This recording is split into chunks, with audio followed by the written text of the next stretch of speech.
So apparently, some Call of Duty developers think that the Game Pass hike is a good thing. They're calling it a positive. Microsoft just raised Game Pass Ultimate by 50% from $19.99 to $29.99, and instead of simply for players, the devs are out here celebrating. It's the kind of tone-deaf moment and makes you wonder if these people even play their own games anymore. Like, who's this really a win for? So the article calls it a short-term loss and a long-term gain, which sounds exactly like something out of a corporate meeting room. The kind of thing executives say when they're trying to sell you a bad deal with a smile. They claim it'll lead to a better revenue and more opportunities, but players are already unsubscribing, the timing couldn't be worse, Xbox is struggling, and Call of Duty isn't exactly thriving either. But let's be honest here, Call of Duty hasn't been the same in years. The series went from a yearly hype event to a yearly eye roll. You got microtransactions, overpriced bundles, and recycled maps that have taken over the franchise. It's becoming less about fun and finding more ways to charge players, like for stuff that should be free. So hearing those same devs cheer for a Game Pass price hike kind of feels painfully on brand for them. Microsoft Game Pass Ultimate jumped 50% overnight,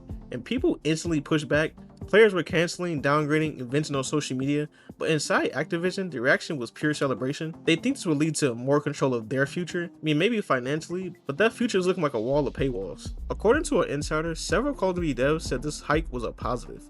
Their reasoning: bigger profits mean bigger bonuses. It's a reminder that to some of these studios, the goal isn't player satisfaction anymore, it's maximizing the microtransactions per minute. They turn loyalty into leverage, and the crazy part is they're proud of it. I mean, financially, sure, they'll make more, but calling it a win while the community's fed up feels disconnected from reality. Call of Duty already got $30 skins, $20 weapon packs, and premium operators for a game that used to give you unlockables for grinding. Now they're happy Game Pass costs more too. It's wild how every move somehow benefits them and never the players. But the irony in this is kind of funny. Game Pass was supposed to save players money and give access to more games for less. Now it's just another reason people getting tired of subscription. It's like the industry found a new way to nickel and dime everyone, not through DLC this time, but through monthly premium tiers. Xbox has turned accessibility into another bill. And Activision devs cheering this on just adds salt to injury. These are the same studios that shove store updates every week, while the gameplay patches takes months. Every new Call of Duty feels like a storefront more than a shooter. But sure, let's raise subscription prices, that'll fix everything. What's funny is they call this progress, like somehow raising prices and filling games with microtransactions is a sign of growth. The truth is, the more expensive gaming gets,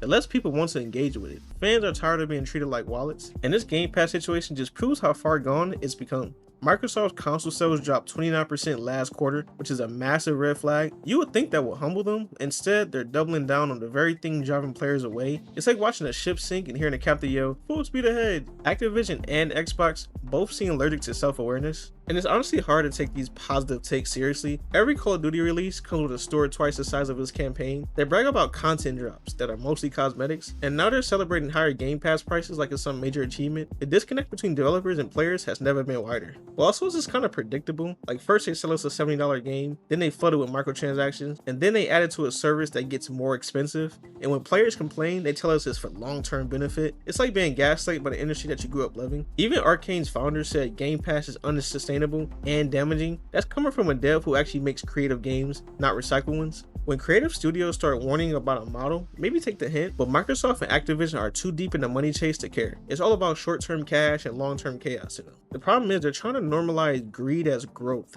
Every step is framed as innovation when it's really just monetization in disguise.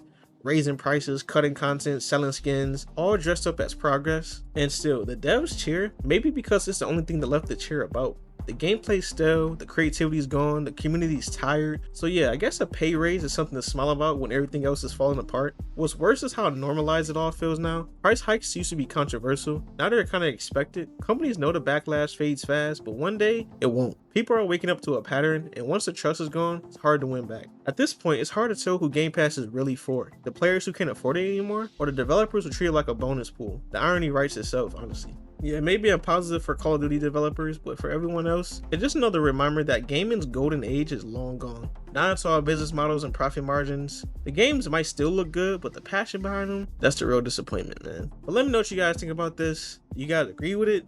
I know a lot of people are not gonna agree with it, but let me know what you guys think. Like, comment, subscribe. Thank you for watching the video. I'll catch you boys next time. Peace.